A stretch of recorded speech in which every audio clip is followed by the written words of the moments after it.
दशैंको सबैलाई हार्दिक मङ्गलमय शुभकामना। पुण्य सर यहाँलाई स्वागत छ सम्पूर्ण मिडियामा। थ्याङ्क यू सो मच, धन्यवाद। के छ, आराम हुनुहुन्छ? ठिक छ। यतिखेर राष्ट्रिय स्वतन्त्र पार्टीमा एउटा किचलो चलिरहेको छ। रवि लामिछानेलाई जुन सभापतिबाट हटाउने र नयाँ नेतृत्व खोज्ने चुन्ने त्यो एउटा बहस चलिरहेको छ। तर प्रदेशका सभापतिहरूले चाहिँ रवि बिनाको राजसभा कल्पना गर्न सकिन्न भन्ने तरिकाले दिए र अहिले पनि अझै बहस चलिरहेको छ। तपाईँले के भन्नुभएको छ यसलाई कसरी हेर्नुहुन्छ? म आफै व्यक्तिवादी मान्छे होइन, म वीर पूजावादी चिन्तनबाट मुक्त छु। व्यक्तिगत धुरी बनाएर सेरो फेरो सबै मेरो, आकाशै बाँधो कि पातालै बाँधो टाइपको, मन चिन्ते झोली नचाउनु हुँदैन भन्ने टाइपको मान्छे।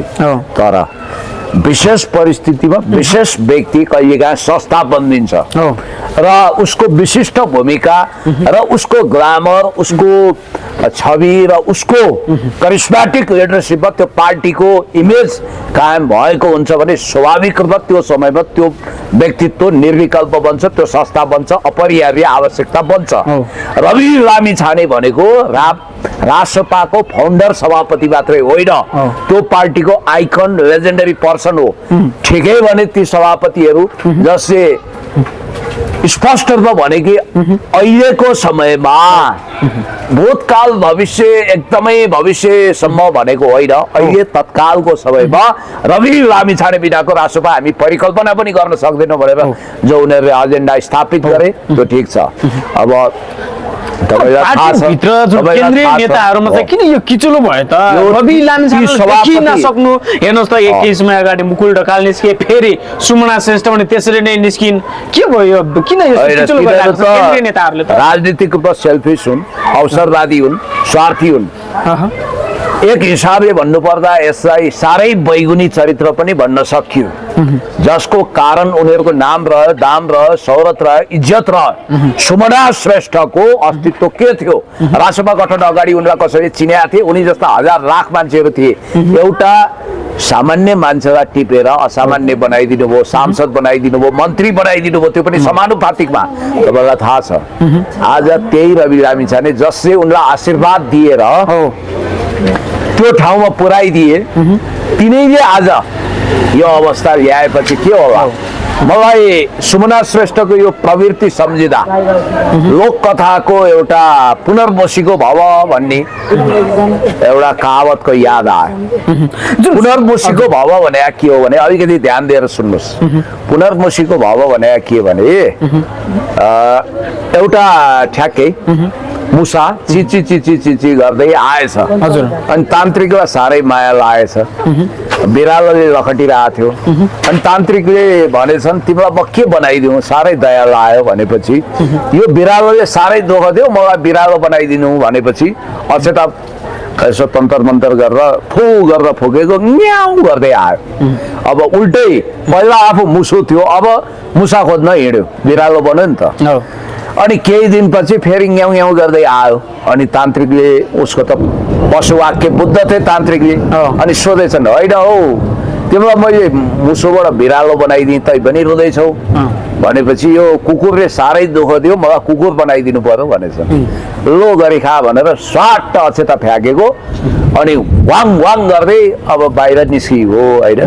केही दिनपछि फेरि कुकुर पनि निन्याउरो अनुहार लिएर आयो, उनी त पशुवाक्य बुझ्थे, मलाई बाघले साह्रै दुःख दियो, बाघ बनाइदिनु पर्यो भनेपछि हो अब गरी खा भनेर फेरि ती त अब सिद्ध तान्त्रिक थिए, उनले अक्षता फुकेर बाघ बनाएको त तान्त्रिकलाई नि न्यार गरेर खान आएछ।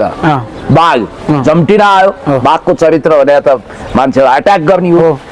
अनि तत्काल तान्त्रिकले एक सेकेन्ड पनि ढिलो गरेको भए जसले अक्षता फुकेर मुसोबाट बिरालो, बिरालोबाट कुकुर हुँदै बाघ बनायो, त्यो त्यही प्राणीले खाइदिन्थ्यो। यी थिए सिद्ध तान्त्रिक, उनको पालो फु गरेर फेरि अक्षता फ्याँके मुसो भएछ।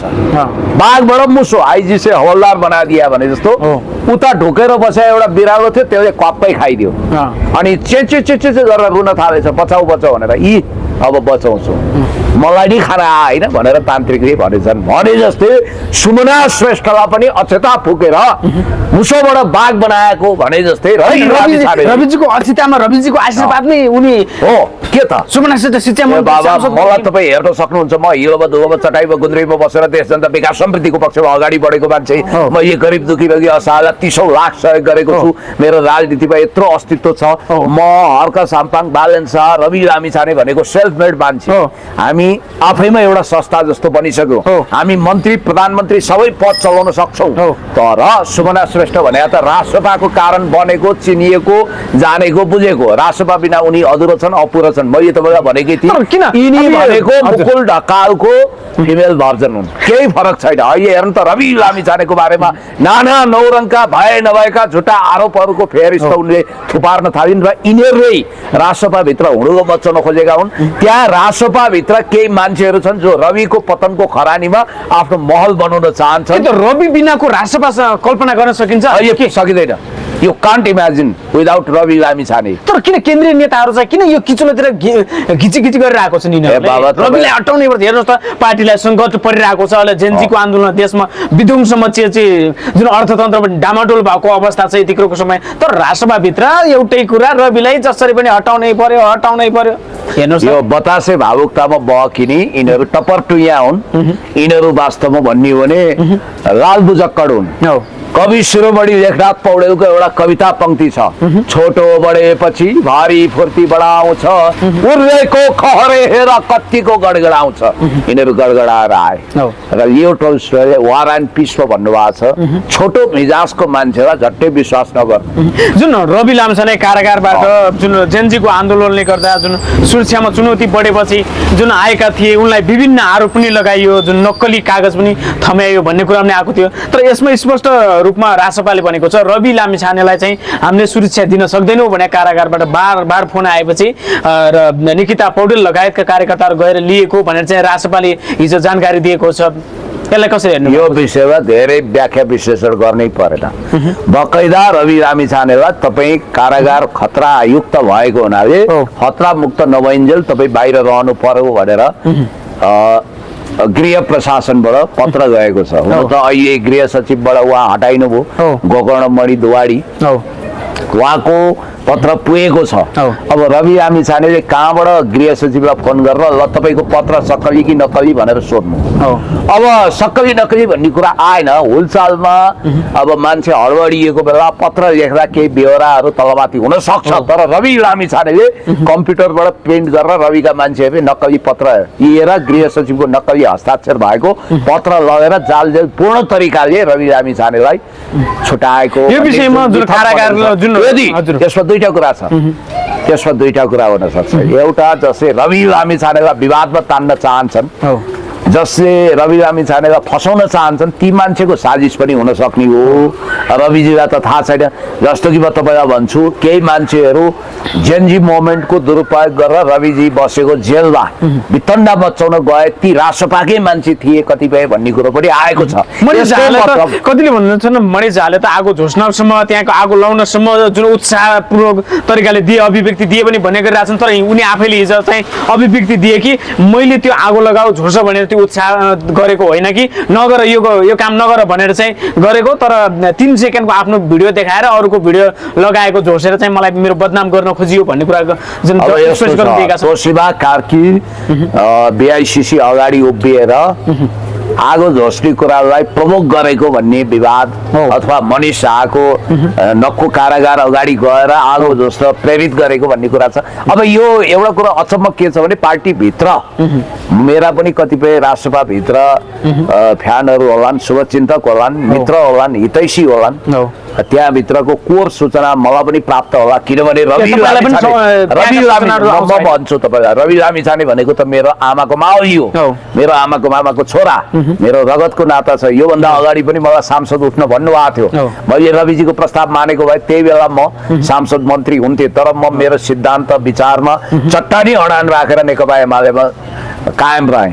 तपाईँलाई एउटा कुरो म भन्छु, रवि लामिछाने पार्टीमा ढिसमिस हुँदा समाप्त हुँदा म अध्यक्ष बन्न सक्छु, म प्रधानमन्त्री बन्न सक्छु भनेर रवि लामिछानेलाई नै समाप्त पार्न चाहने र कालान्तरमा लगेर त्यो पार्टीलाई काङ्ग्रेसको एउटा हिस्सा बनाउने वा अरू पार्टीमा रविलाई सिद्ध्याएर काङ्ग्रेसको एउटा हिस्सा बनाउने चलखेल हो। त्यो हुन सक्छ देशी विदेशी प्रतिक्रियावादी षड्यन्त्रकारीहरूले पनि रवि लामिछानेलाई डराएका हुन सक्छन्, उनलाई बदनाम गर्ने आदि इत्यादि प्रपञ्च हुन सक्छ। अहिले रविजीको दोष छैन, सुशीला कार्कीज्यूले पनि अब कुल माइन्डले के सोच्नुपर्छ भने मलाई लाग्छ पहिला पनि सुशीला कार्कीजीले होइन रविजी इनोसेन्ट हो भन्ने टाइपले अभिव्यक्ति दिनुभएको थियो। हुन त यो सरकारको गृहमन्त्री ओम प्रकाश अरियालजीले रवि लामिछाने विरुद्ध वक्तव्यबाजी गरेको कुरा आयो।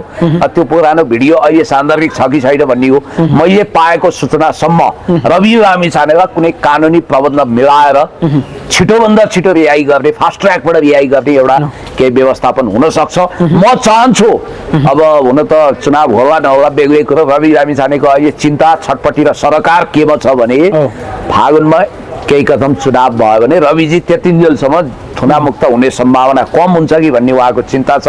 रविजी तपाईँ चिन्ता नगर्नुहोस्, तपाईँ चुनाव अगाडि जसरी पनि छुट्नुहुन्छ भन्ने मेरो विश्वास हो। तपाईँ बाइज्जत आउनुहोस्, मेरो तपाईँलाई सद्भाव छ। अब जहाँसम्म के लाग्छ भने रवि लामिछानेको मुख्य शत्रु पार्टी बाहिर भन्दा पार्टी भित्र छन्। पार्टी बाहिर त आलोचकहरू हुन्छन्, उनीहरूले सिद्धाउन सक्दैन। तपाईँलाई यति कुरो भन्छु, रवि लामिछानेलाई अहिले म्याच्योर पोलिटिसियन भन्न सकिन्छ। किन मैले त्यो भनेको भने रवि लामिछाने पत्र हातमा आएपछि यो नक्कु कारागार अब जले जलोस् म यहीँ भित्र बसौँ भनेर त बस्नु भएन। उहाँ फेरि सुइकुच्चा ठोकेर रक्सौ गएको पनि होइन। त्यसकारण रवि लामिछानेले त्यो पत्रको कदर गर्दै जेलबाट बाहिर निस्किया हो। उहाँ बर्थडे मनाउँदै हुनुहुन्थ्यो। अब उहाँलाई कति त जेल तोडेर हिँड्ने, वान्टेड भनेर उहाँका फोटो राखे, यतिसम्म भिडियो बनाए कि त्यो वान्टेड भन्ने फिल्ममा प्रकाश राज भन्ने एउटा भिलेन जेल ब्रेक गर्छ अनि बाहिर जान्छ, यसो हेरेको समुद्रै समुद्र फेरि निराश भएर फर्किन्छ जेलमै भने जस्तो त्यो इमेजमा उहाँलाई प्रस्तुत गरे, बदनाम गरे, के गरे। तर रवि लामिछाने त आफ्नो बर्थडेमा पनि जेलैमा फर्किनु भयो होइन, त्यहाँ मिडिया ट्रायल गर्ने कोसिस पनि भयो। त्यति मात्रै होइन, रवि लामिछानेले आफ्नो बुवाको पर्सि तिथि थियो उहाँको, हो त्यो तिथिमा श्राद्ध गर्न अवसर पाउनुहुन्थ्यो, तर त्यो पनि नगरेर उहाँ जेल जानुभयो, उहाँ अनुशासित बन्नुभयो। तर आज रवि लामिछानेलाई समाप्त पार्नुपर्छ भनेर को लागेको छ, खबरदार म भन्छु त्यस्ता अपराधीहरूले ढिम्किन पनि पाउनु हुँदैन। जुन रवि लामिछानेले योभन्दा पहिलाको सरकार जुन माओवादी एमालेको गठबन्धनमा रहेको सरकारको बेला रवि लामिछाने गृहमन्त्री हुँदा जुन 25वटा फाइल खोल्छु भनेको 24 घण्टामै बेचन जहाँ पक्रा परेको 24 घण्टामै सरकार ढलेको थियो। तर ती सबै फाइलहरू यतिखेर अदालत सबै जलिसकेपछि ती फाइलहरू पनि जले, ती भ्रष्टहरू पनि चोखिने अवस्था बन्दैछ भन्ने कुरा नआएको छ। यसलाई कसरी हेर्नु भएको? हेर्नुहोस्, घर जल्यो तर उहाँको अस्तित्व जलेको छैन। दुईजना व्यक्तित्व यो नेपालको राष्ट्रिय राजनीतिमा खर रूपमा उत्रिनु पर्ने देख्छु। हर्क साम्पाङ पनि हो, 3 जना व्यक्तित्व भनौँ न। एकजना सम्माननीय पूर्व राष्ट्रपति महामहिम पूर्व राष्ट्रपति विद्यादेवी भण्डारीज्यू जो राष्ट्रियताको विषयमा दरो खरो हुनुहुन्छ, उहाँ जेनजी आन्दोलनको घाइतेलाई पनि भेट्न जानुभयो, उहाँ असाध्यै राम्रो देशभक्त व्यक्तित्व। अर्को रवि लामिछाने, रवि लामिछानेको हकमा भन्दा मैले परिस्थिति देख्दा धेरै पेलपाल भयो भने उहाँ त प्राइम मिनिस्टर इन वेटिङको मान्छे हो नि, अहिले उहाँलाई बदनाम गरियो, के गरियो धेरै काल चल्दैन।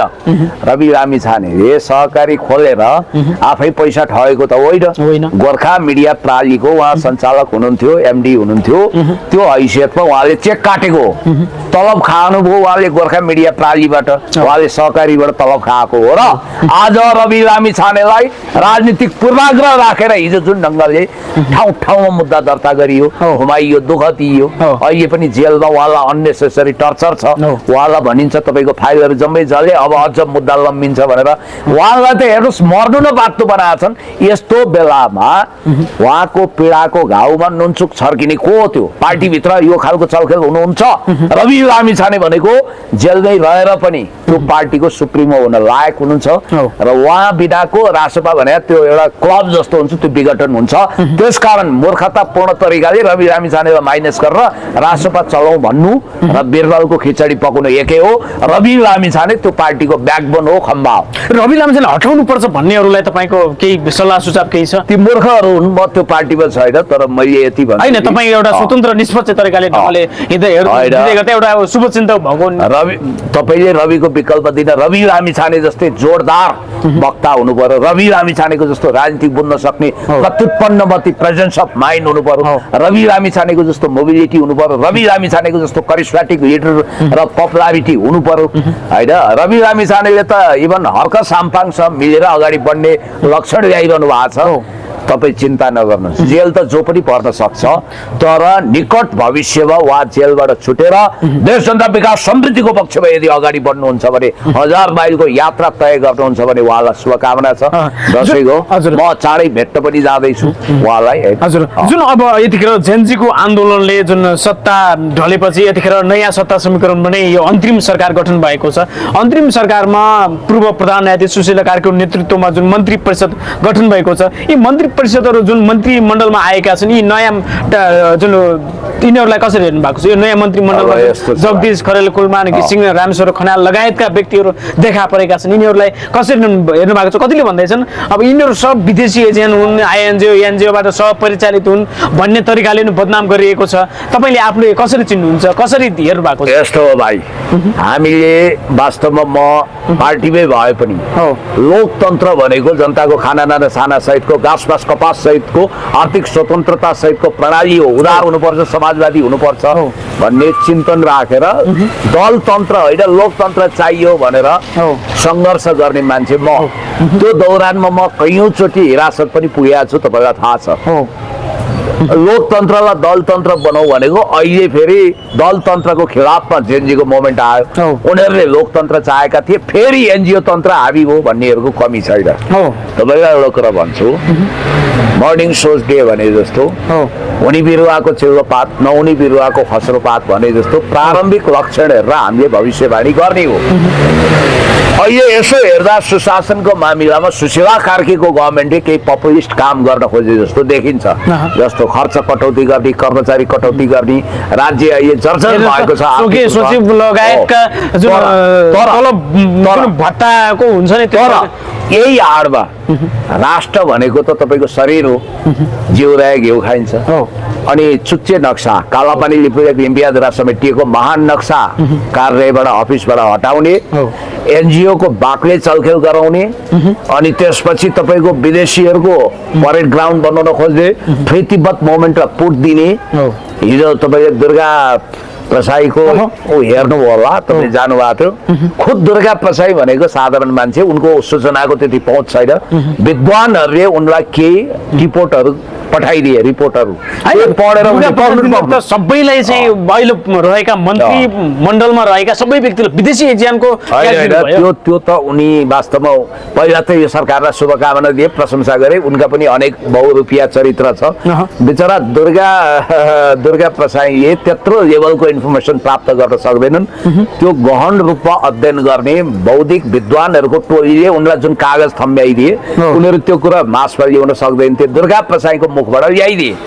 स्वराज तपाईँको स्वराज फाउन्डेसन अथवा बारबारा फाउन्डेसन अथवा समता फाउन्डेसन आदि इत्यादि, जो कुनै न कुनै रूपमा यसो मसिनोसँग हेर्दा इन्डो वेस्टर्न शक्ति केन्द्र अमेरिकन युरोपियन युनियनसँग जोडिन्छ, इभन इन्डियासँग जोडिन्छ, तिनीहरूसँग अनन्य सम्बन्ध भएका मान्छे अहिले सत्तामा आएको भन्ने बुझिन्छ। तपाईँलाई एउटा इन्ट्रेस्टिङ कुरा गरौँ बारबारा फाउन्डेसनको विषय।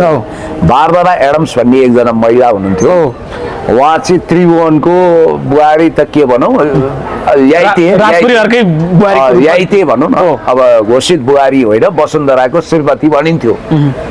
होइन जुन 63 पछि जुन माओवादीको आन्दोलनपछि त घोषितै भयो नि उनी नेपाली नागरिक नै बनिन् उनी नेपालको नागरिकै बनिन् के हो छलफल भयो पहिला राजाहरूले देश निकाला गरे पनि देश निकाला पनि गरे आर्टिकल स्वीकारेनन् सुन्नुहोस् मेरो भेट पनि भएको छ जनआस्थामा इन्ट्रेस्टिङ कुरा के गरौँ भने अहिले जगदीशजी जुन फाउन्डेसनको मेम्बर भएर मन्त्री पद गर्न सफल हुनुभयो त्यो फाउन्डेसनमा संस्थापक पदाधिकारी हुने अफर मलाई गरिएको थियो म गइनँ त्यतिखेर होइन इभन अहिलेको मन्त्रीमण्डलमा समेत मैले अफर लत्याएको छु यो कुरा होइन त यतिखेर पनि यो मन्त्रीमण्डलमा पनि तपाईँ समावेश हुने कुरा पनि आएको छ के कुरा होइन अहिले पनि मान्छेले भनिरहेछन् मन्त्रालय फुल फ्लेजमा सकिएको छैन पुण्य गौतमको सम्भावना अझै छ भनेर तर म तपाईँहरूलाई के भन्छु भने म आफ्नो स्ट्यान्डमा बटम लाइनमा क्लियर छु मलाई के भनिएको थियो भने अब चुनाव लड्न नपाउने राजनीतिमा संलग्न हुन नपाउने भन्ने बित्तिकै भोलि अदालतले पनि यो सरकार ढाल्न सक्छ अथवा 6 महिनापछि फेरि अर्को अवस्था आउन सक्छ त्यसकारण हामी त राजनीति गर्नुपर्छ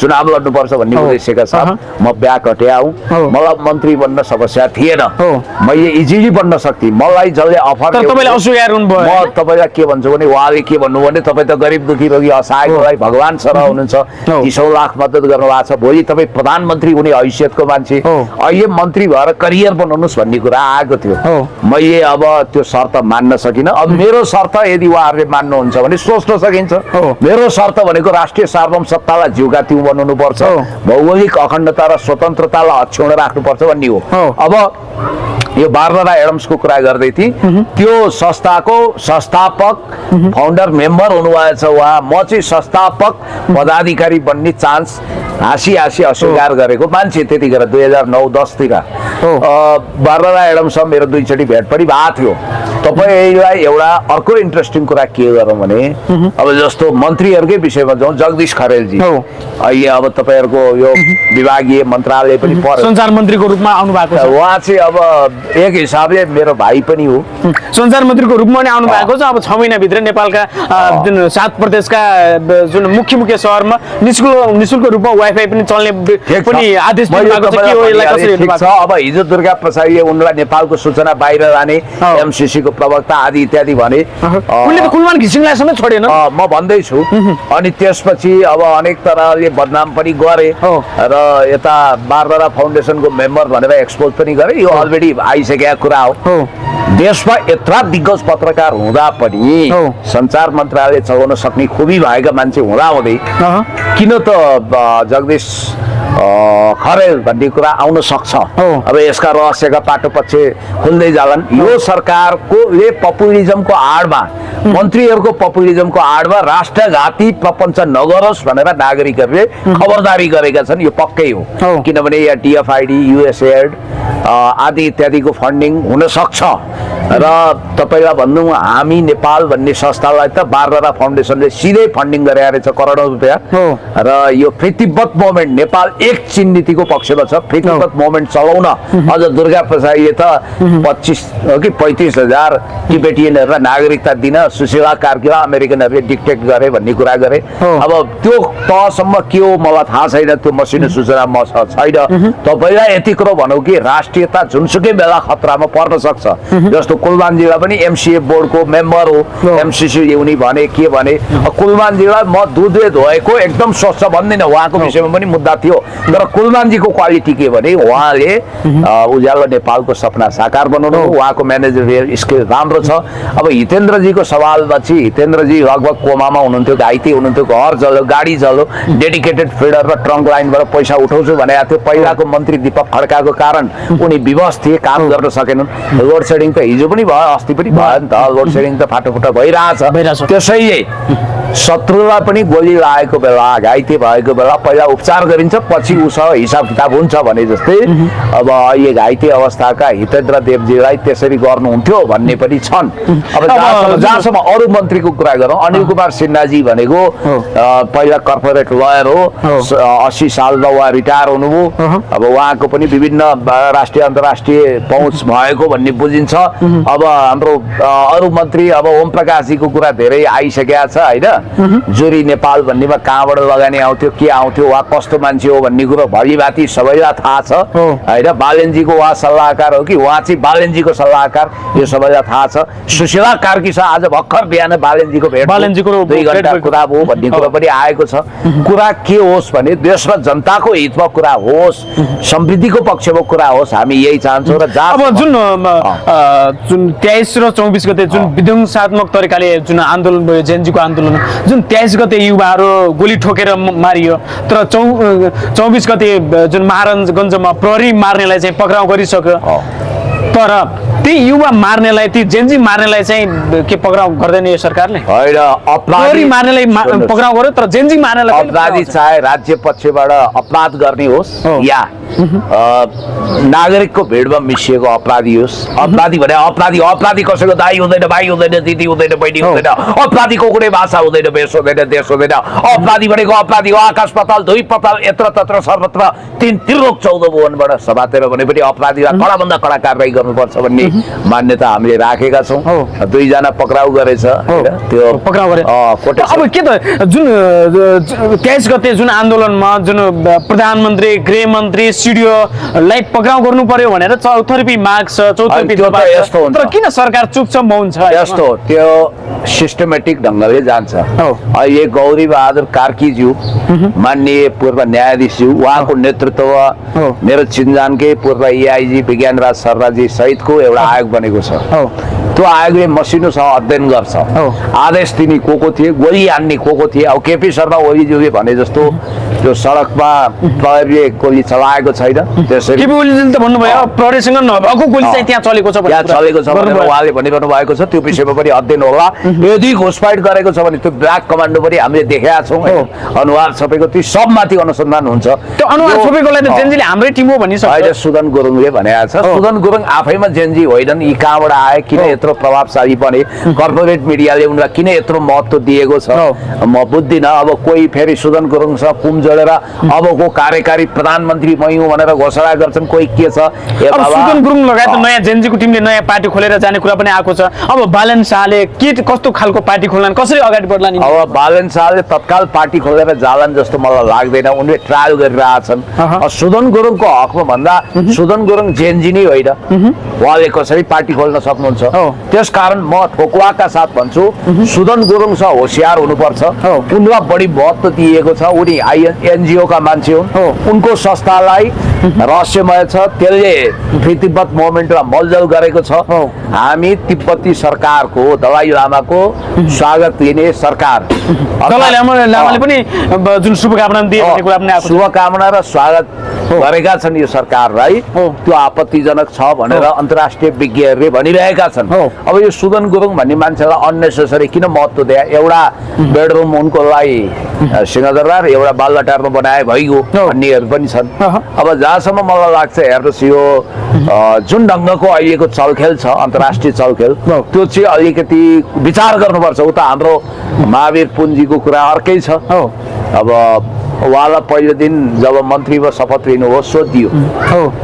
तपाईँले शिक्षा र स्वास्थ्य निःशुल्क बनाउनुहुन्छ भने म भगवानहरू बनाउनु भन्नुभयो रमाइलो पारामा भन्नुभयो तर उहाँले के प्रतिबद्धता व्यक्त गर्नुपर्छ भने म म्याक्सिमम कोसिस गर्छु चाहिँ भन्नुपर्छ कोसिस पनि गर्नुपर्छ मन्त्रालयमै एउटा खाटो लगाउनु भयो अरे होइन 16,000 को बेड किन्नु भयो निरै लागेन अरे उहाँलाई अब के भयो तर कुरा चाहिँ के हो भने उहाँको सादगीलाई म सम्मान गर्छु राम्रो छ तर परिणाम राम्रो देखियो भने उहाँलाई क्या बात भन्नुपर्छ स्याबास भन्नुपर्छ अब ठिक छ उसो त हामी अन्त्यतिर पनि छौँ यतिखेर प्रदेश संरचना खारेजको लागि पनि आवाज उठेको छ त्यो बहस चलिरहेको छ यसलाई कसरी हेर्नु भएको छ होइन प्रदेश सेतो हात्ती जस्तो भए प्रदेश धान्न अप्ठ्यारो पर्यो प्रदेशको प्रशासनिक खर्च अचाकली भयो विकासतर्फ खर्चै भएन हरेक प्रदेशमा सरकार किन चाहिने भन्ने कुरो हिसाबले चलेको छ स्वाभाविक रूपमा हो। हरेक प्रदेशमा सरकार छ प्रदेशको छुट्टै रेगुलर सत्ता चलेको हो। छ स्थानीय सत्तालाई एकदम बलियो बनाउने संघीय सरकार छँदैछ बीचमा किन प्रदेशको गलगाड चाहियो भन्ने छन्